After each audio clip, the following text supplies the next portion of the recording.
আজকে আপনি জানেন যে প্রেস কনফারেন্স ক্যাবিনেট মিটিং হয়েছে, সেখানে যেগুলো বিষয় ছিল সেগুলো রেগুলার যেগুলো বিষয় সেগুলো বিষয় ক্যাবিনেট ডিভিশন আপনাদেরকে অলরেডি একটি স্টেটমেন্ট দিয়েছে, পেয়েছেন তো আপনারা? হ্যাঁ, তো এটা নিয়ে আমি আর বিশদ বলছি না। এর বাইরেও কিছু আলাপ হয়েছে। একটা ছিল হলো পাঠ্যপুস্তকের ইস্যুটা। তো ক্যাবিনেটে বলা হয়েছে যে পাঠ্যপুস্তক আগামী মাসের মধ্যে সবাই হাতে পাবেন, সবার হাতে।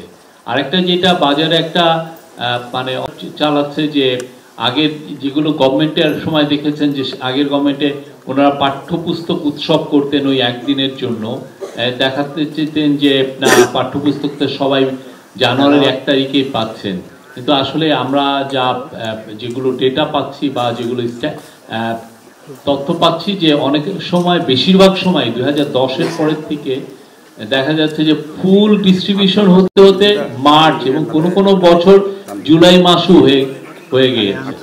তো এই একটা বিষয়। তো এই বিষয়ে আমরা কাজ করছি। এই গভর্নমেন্ট, ইন্টারিম গভর্নমেন্ট কাজ করছে। ইন্টারিম গভর্নমেন্ট প্রত্যেকটা বিষয়ে ইভেন এমন হয়েছে যে যারা যারা পেপার উৎপাদন করে তাদের সাথেও এই গভর্নমেন্ট বসেছেন যাতে জিনিসগুলো এক্সপেডাইট করা যায়। আরেকটা হচ্ছে যে চিটাংয়ের চিফ অ্যাডভাইজার নির্দেশ দিয়েছেন যে চিটাংয়ে আপনারা জানেন যে চট্টগ্রামে প্রতি বছর বর্ষায় খুব পানি সমস্যা হয়, পানি জমে যায়, জলবদ্ধতা হয়। এই জলবদ্ধতা কত কুইকলি নিরসন করা যায় সে ব্যাপারে চিফ অ্যাডভাইজার নির্দেশ দিয়েছেন। আর ট্রাফিকের বিষয়ে, ট্রাফিকটা আপনারা জানেন যে খুব পুরো নগরবাসী খুব নগরবাসী থেকে ভোগাচ্ছে। তো সেই বিষয়েও যত কত দ্রুত সলিউশন করা যায়, কিভাবে কি কি মেজার নিলে খুব দ্রুত এটার একটা ভালো আউটকাম পাওয়া যায়, সে বিষয়ে যথেষ্ট আজকে বড় একটা ডিসকাশন হয়েছে এবং আপনার সামনে এই বিষয়ে আরো কিছু খুবই কুইক স্টেপ দেখবেন। Thank you.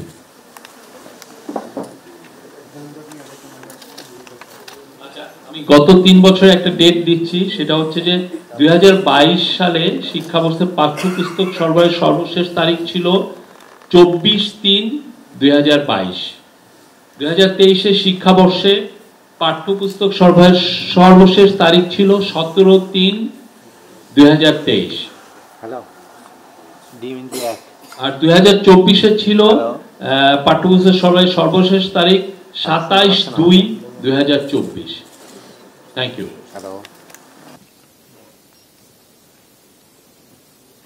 আমার দিক থেকে বলার আছে যে প্রক্লেমেশন বা ঘোষণাপত্র নিয়ে একটি কথা চলছে এবং বিএনপি এবং শিক্ষার্থীদের যেই সংগঠনগুলো আছে ওরা কথা বলছে, ফলত বিশেষ করে বৈষম্য বিরোধী ছাত্র আন্দোলন।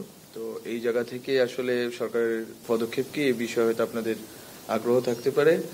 আমাদের দিক থেকে হচ্ছে যে আমরা একটা, যেহেতু ছাত্ররা যখন 31শে ডিসেম্বর প্রস্তাব করেছিলেন যে ওনারা একটি ঘোষণাপত্র দিবেন, কিন্তু সরকার যখন বিষয়টা অনুভব করলেন যে এই বিষয়টা যদি শুধুমাত্র ছাত্রদের দিক থেকে যায় ওয়াইডার কনসেনসাসের বাইরে, তাহলে সেটা হয়তো বাংলাদেশে যে ইউনিটি আছে এবং স্টেবিলিটি আছে সেটার জন্য ক্ষতিকর হতে পারে। ফলত সরকার একটি দায়িত্ব নিয়েছে যে সবগুলো পক্ষের সাথে মিলে একটি ডকুমেন্ট রেডি করবেন এবং আমরা আশা করছি সরকার সবগুলো রাজনৈতিক পক্ষ এবং শুধুমাত্র রাজনৈতিক নয় বরং গণঅভ্যুত্থানের যতগুলো পক্ষ আছে, যত ধরনের পক্ষ আছে সবার সাথে কথা বলে সরকার আগামী সপ্তাহের মধ্যে এই ডকুমেন্টটির ব্যাপারে এবং কবে এই ঘোষণাপত্র, কিভাবে এই ঘোষণাপত্র প্রকাশিত হবে অথবা ঘোষিত হবে সেই সম্বন্ধে সরকার আগামী সপ্তাহের মধ্যেই সবার সাথে পরামর্শের ভিত্তিতে সর্বসম্মতিক্রমে সিদ্ধান্তটি জানাবে। এটা হচ্ছে আমার দিক থেকে একটি আপনাদেরকে বলা।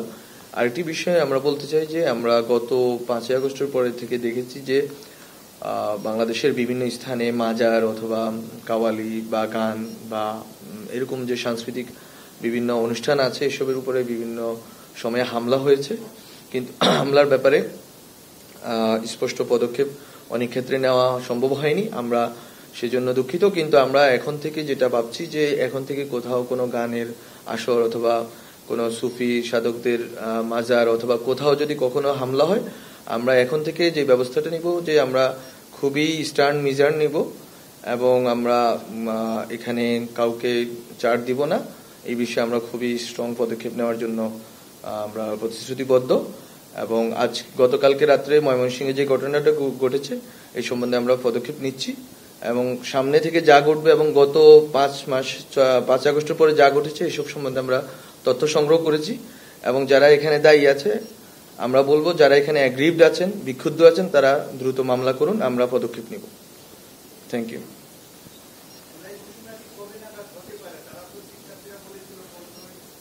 আপনার নাম বলেন, নাম।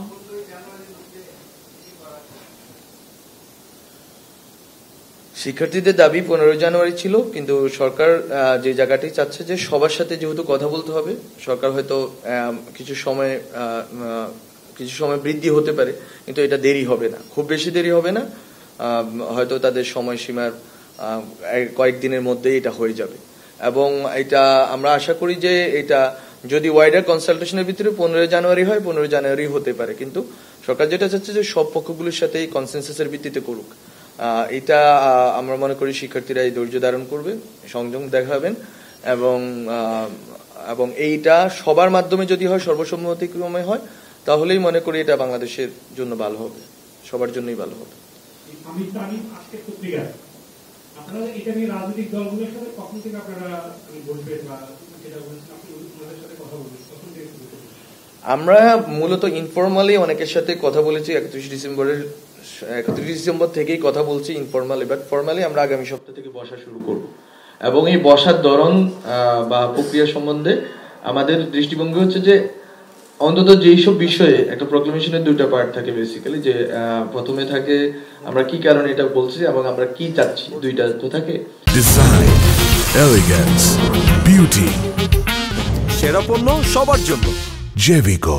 তো আমরা যে কারণে চাচ্ছি প্রক্লেমেশনটা, আমরা মনে করি এই ক্ষেত্রে রাজনৈতিক দলগুলোর মধ্যে এক ধরনের ঐকমত্য আছে যে শেখ হাসিনার ফ্যাসিজম এবং এই ফ্যাসিজমের যে ধারাবাহিকতা বাংলাদেশে হিস্টোরিক্যালি, সেটার একটা প্রেক্ষাপট হয়তো আমরা বর্ণনা করব যদি প্রক্লেমেশনে এভাবে রাখতে হয়।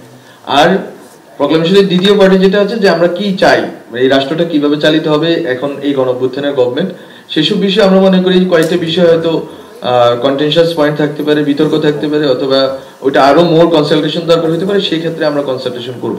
সুতরাং যেসব বিষয় আমাদের ঐকমত্য অলরেডি আছে, যে ঐকমত্যের ভিত্তিতে গণঅভ্যুত্থান হয়েছে, সেই ঐকমত্যের জায়গাটা হচ্ছে আমাদের স্টার্টিং প্রসেস, মানে আমরা ওই ঐকমত্যের জায়গাগুলো ধরে শুরু করব। যেমন আপনারা দেখেছেন যে বিএনপি অলরেডি বলেছে যে যাতে তাদের 16 বছরের যে সংগ্রাম, দীর্ঘ সংগ্রাম, এটা স্বীকৃত শুধুমাত্র তাদের নয়, আমরা মনে করি যত রাজনৈতিক দল, সাংস্কৃতিক সংগঠন বা বিভিন্ন ব্যক্তি বিশেষেরও তো অনেক সংগ্রামের ইতিহাস আছে।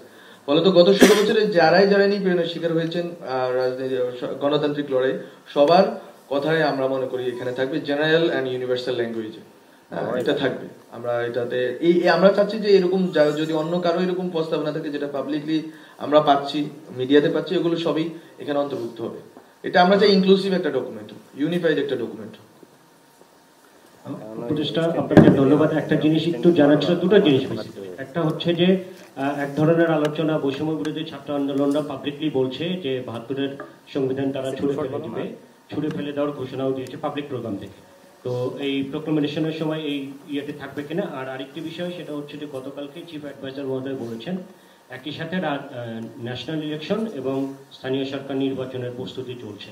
সেক্ষেত্রে স্থানীয় সরকার নির্বাচন কি জাতীয় নির্বাচনের আগে হবে না পরে হবে, এই বিষয়ে কোনো ডিসকাশন কিংবা ডিসিশন হয়েছে কিনা? প্রথম বিষয়টি হচ্ছে সংবিধানের প্রশ্ন। সংবিধানের প্রশ্নে এটা তো শিক্ষার্থীদের দিক থেকে একটা দাবি আছে। 72-এর সংবিধান এটা আগে থেকে ক্রিটিক্যালি দেখছেন। 72 সংবিধান যখন প্রণীত হয়েছে তখন থেকে এটা বিভিন্ন রাজনৈতিক দল এটা ক্রিটিক্যালি দেখেছে। এখন বর্তমান বাংলাদেশের প্রেক্ষিত যেখানে আমরা দাঁড়িয়ে আছি, একটা গণঅভ্যুত্থান পরবর্তী সরকার, এখানে আমাদের দরকার হচ্ছে, যদি আমি বলি এক কথায় একটা শব্দই দরকার, একটা জিনিস দরকার, সেটা হচ্ছে ইউনিটি, ঐকমত্য দরকার।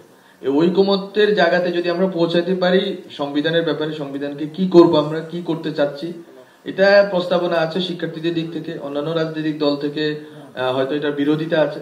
এইটা যেহেতু কন্টেনশাস পয়েন্ট, একটু আগে আমি যেটা বলেছি, যেসব বিষয় কন্টেনশাস পয়েন্ট আছে সেসব বিষয়গুলো আমরা আলোচনা করে আমরা এটাকে লিপিবদ্ধ করব।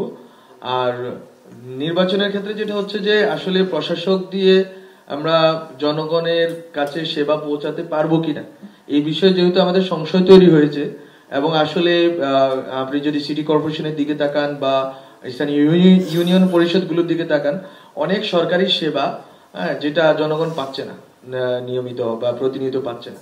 বলতো আমরা এটা এনভিসেজ করতেছি, আমরা এটা দেখার চেষ্টা করতেছি যে আসলে এটা কিভাবে করলে প্রশাসক দিয়ে এটা সামলানো, আমরা মনে করতেছি এটাতে ঘাটতি দেখা যাচ্ছে, জনগণ নাগরিক সেবাগুলো পাচ্ছে না। বলতো এটা একটা প্রস্তাবনা আকারে স্যার বলেছেন যে লোকাল গভর্নমেন্ট ইলেকশন যদি হয় তাহলে যেটা হবে যে নাগরিকদের এই সেবা প্রাপ্তির সুযোগ তৈরি হবে, এবং এটা মনে করি যে এটা রাজনৈতিক দলগুলোর সাথে মানে আলোচনার ভিত্তিতে এটা আমরা অগ্রসর হতে পারবো। Thank you. আমার নাম ইব্রাহিম কবির।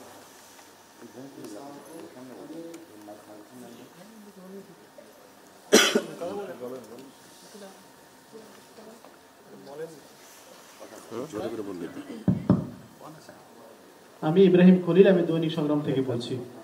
আমার জানার বিষয় হলো নির্বাচনের তারিখ। সেটা হলো যে আমরা এখন পর্যন্ত সেনা প্রধান থেকে শুরু করে সম্ভাব্য কিছু তারিখ পেয়েছি, সম্ভবত 4টার মতো। আমরা একটু জানতে চাই যে আসলে আপনারা কোন বিষয়টা নিয়ে মানে কত এর মধ্যে আপনারা কাজ করছেন নির্বাচন করার জন্য, জাতীয় নির্বাচন। জাতীয় নির্বাচনের প্রশ্নটা হচ্ছে সংস্কার সাপেক্ষ।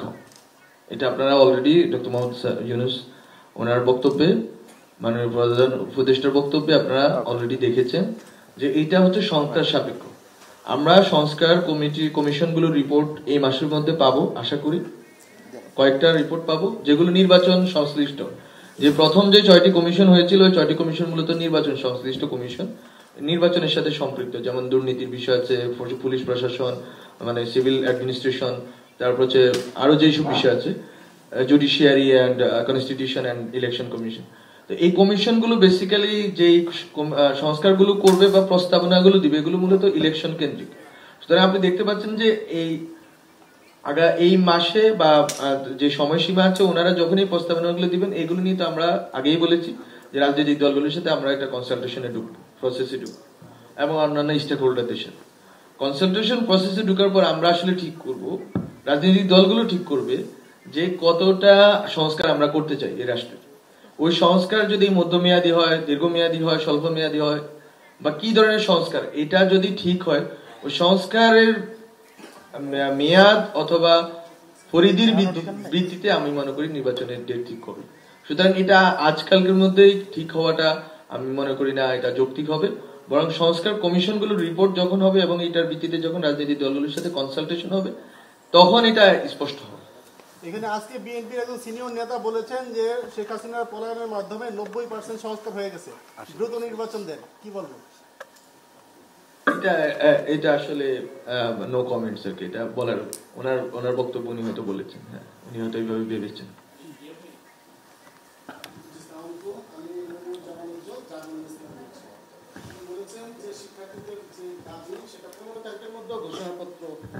আসতে পারে, সেক্ষেত্রে আসলে রাজনৈতিক দলগুলোর সাথে আলোচনা কবে থেকে শুরু হবে? যদি 15 তারিখ, কারণ আজকে 9 তারিখ, ইতিমধ্যে কি আপনারা আলোচনা করে মোটামুটি তাদের আপনি বলেছেন যে কি কি বিষয়ে অলরেডি কথাবার্তা আনঅফিসিয়ালি চলেছে, অফিসিয়ালি কয়টি রাজনৈতিক দল বা সুশীল নাগরিকদের কয়জনের সাথে আপনারা কথাবার্তা এই ব্যাপারে বলবেন, একটু স্পষ্ট করে বলবেন। এটা তো মূলত বাংলাদেশে যেই নিবন্ধিত রাজনৈতিক দলগুলো আছে শুধুমাত্র এটা না, আমরা তো বলেছি যে নিবন্ধিত রাজনৈতিক দলগুলোর বাইরে সামাজিক অনেক সংগঠন, শিক্ষক সংগঠন আছে, কালচারাল সংগঠন আছে, ওদের সাথে আমরা কথা বলবো। এখন সবার সাথে তো আসলে আমরা বসে কথা বলতে পারবো না, অনেক ফর্মালি ইনফর্মালি আমরা কথা বলবো, সেটা আমাদের কথা বলার বিভিন্ন ধরন আছে গভর্নমেন্টের পক্ষ থেকে, এটা আমরা করবো। কিন্তু আমরা যেটা বলতে চাচ্ছি যে ঐকমত্যের ভিত্তিতে হবে এবং কেউ লেফট আউট হবে না, সবার কথাই শোনা হবে। এবং আমি যেটা বলেছি যে প্রেক্ষাপটটা অন্তত ঐকমত্য আছে বলে শেখ হাসিনার পতন ঘটেছে।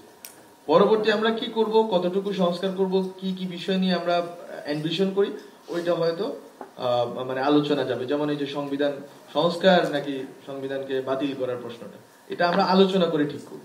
সুতরাং আমি মনে করি যে এটা আপনার প্রশ্নের জায়গা থেকে আমি বলবো যে এটা যারা আমাদের সাথে অলরেডি ইস্টাবলিশ রাজনৈতিক দলগুলো আছে ওদের সাথে তো বসবই, সামাজিক রাজনীতি, সামাজিক সংগঠন, নারীদের সংগঠন আছে, শ্রমিকদের সংগঠন আছে, যারা রিলেভেন্ট যে সংগঠনগুলো আছে বা যারা গণ অভ্যুত্থানে সক্রিয় ভূমিকা রেখেছে সবার সাথে আমরা ফর্মালি ইনফর্মালি কথা বলবো, বসবো। এবং এটা আমরা আশা করি যে আগামী সপ্তাহতেই শুরু হবে এবং শেষ হয়ে যাবে আগামী সপ্তাহে। আমরা আগামী সপ্তাহটা ধরছি আর কি যে এই কনসালটেশনের জন্য।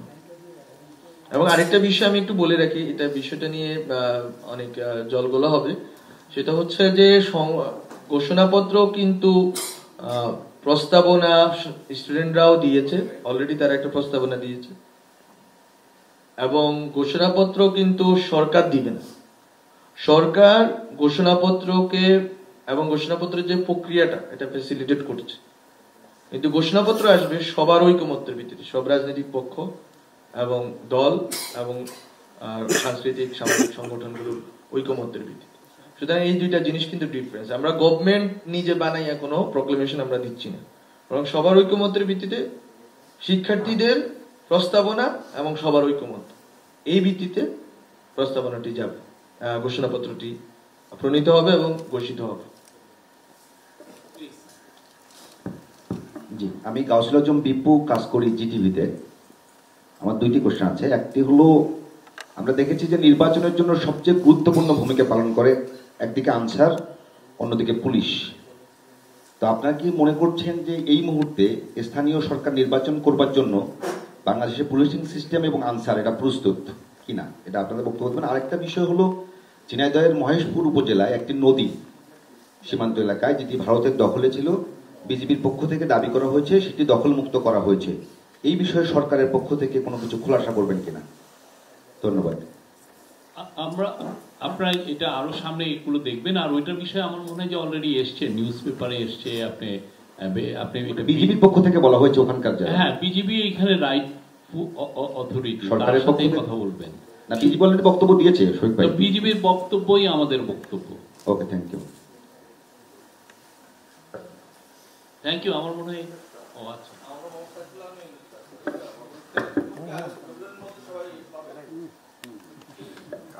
আমরা আশা করছি আগামী ফেব্রুয়ারির মধ্যে, আগামী মাসের মধ্যেই পাবে সবাই।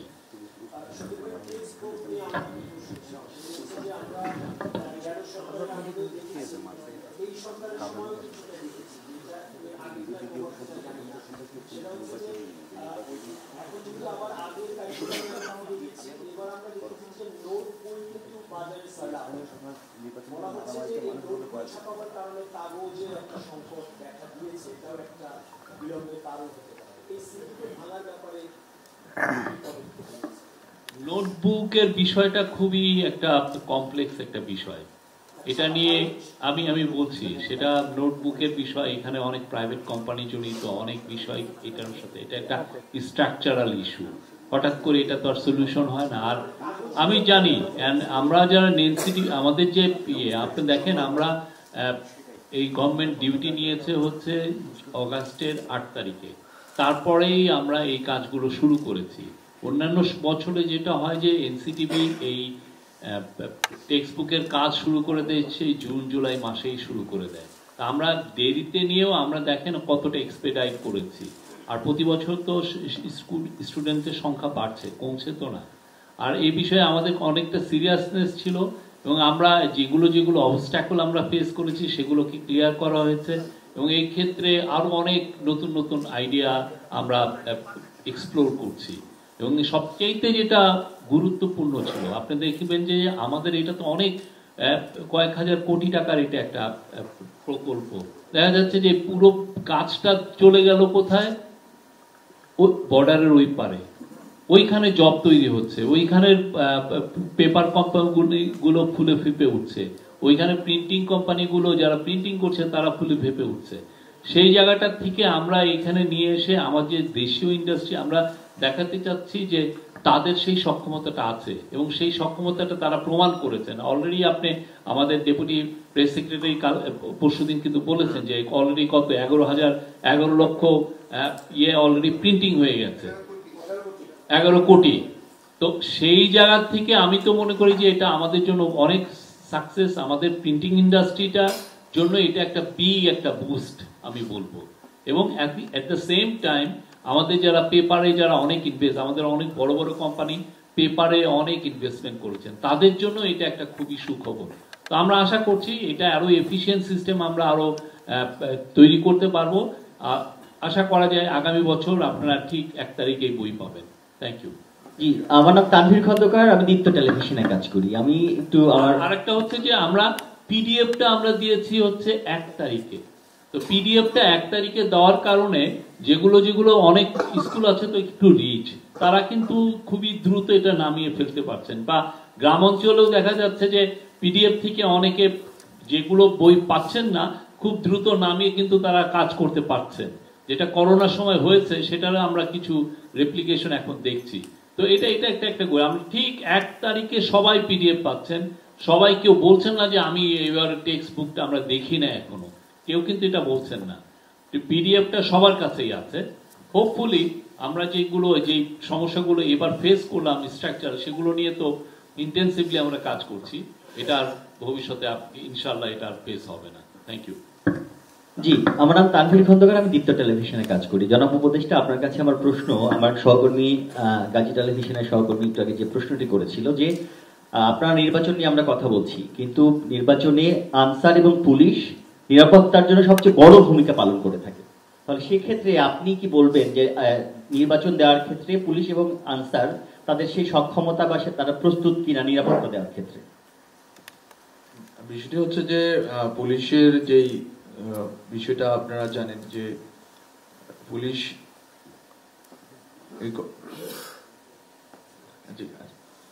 পুলিশের যে ভূমিকা জানেন যে গণঅভ্যুত্থানের ক্ষেত্রে পুলিশের একটা ভূমিকা ছিল। পুলিশ ব্রুটালিটি করেছে এবং অনেক নিরাপরাধ এবং নিরস্ত্র ছাত্রদের উপর গুলি চালিয়েছে, এটা এস্টাবলিশড। এখন কিন্তু আমরা তো পুলিশ প্রশাসনকে অল আউট বাতিল করে দিতে পারি না, কিন্তু এটা সংস্কার করতে পারি। এবং এটা সংস্কারের জন্য অনেকগুলো প্রস্তাবনা পুলিশ সংস্কার কমিশন দিয়েছে, এবং সংস্কার কমিশনের প্রস্তাবনাগুলো ওয়াইডার কনসালটেশনের পরে আমরা যদি বাস্তবায়ন করব, এটা হচ্ছে একটা দিক যে সংস্কার আমরা করছি। আনসারদের বিষয়টাও আমি মনে করি যে বিষয়টা এরকমই যে আনসারদের ভিতরে অনেক ইনস্টেবিলিটি ছিল, এটা বোধহয় আমার জানা মতে এটা অনেক কমে এসেছে এবং এটাকে ঢেলে সাজানোর কিছু সুযোগ আছে, সেই সুযোগটা আমরা নিই। কিন্তু নির্বাচন বিষয়টা তো এরকম না যে আমরা আগামী মাসে দিয়ে দিচ্ছি বা 3 মাস পরে দিয়ে দিচ্ছি, আমরা কিন্তু কোনো সময়সীমা বলিনি। আমরা বলছি প্রস্তুতি চলমান আছে, এই প্রস্তুতির অনেকগুলো পর্ব থাকতে পারে। এটা প্রশাসনিক ভাবে হয়তো আমরা প্রস্তুতি নিচ্ছি, হয়তো আমরা আইন শৃঙ্খলার প্রস্তুতি হয়তো নিচ্ছি না। আমরা বলছি যে আমাদের প্রস্তুতি আছে এবং আমাদের একটা দৃষ্টিভঙ্গি আছে যে লোকাল গভর্নমেন্ট ইলেকশন হলে আমরা জনগণের কাছে নাগরিক সেবাগুলো দ্রুত পৌঁছে দিতে পারবো, এটা আমাদের একটা বক্তব্য। কিন্তু পুলিশের সংস্কারের কাজ অথবা আনসারদের ঢেলে সাজানোর কাজ, এটা তো একটা প্রক্রিয়ার অংশ সংস্কারের, তো এটা ঘটবে। এবং আমরা মনে করি যে একটা সময় গিয়ে যখন হবে তখন অবশ্যই আমরা এটা দেখতে চাইবো যে যাতে হচ্ছে পুলিশ আগের ভূমিকায় না থাকে, সংস্কার মানে ওরা যাতে রিফর্মড একটা পুলিশ প্রশাসন এবং ইনস্টিটিউশন আকারে মুভ করে, এবং আনসারদের ক্ষেত্রে একই সত্য। Thank you.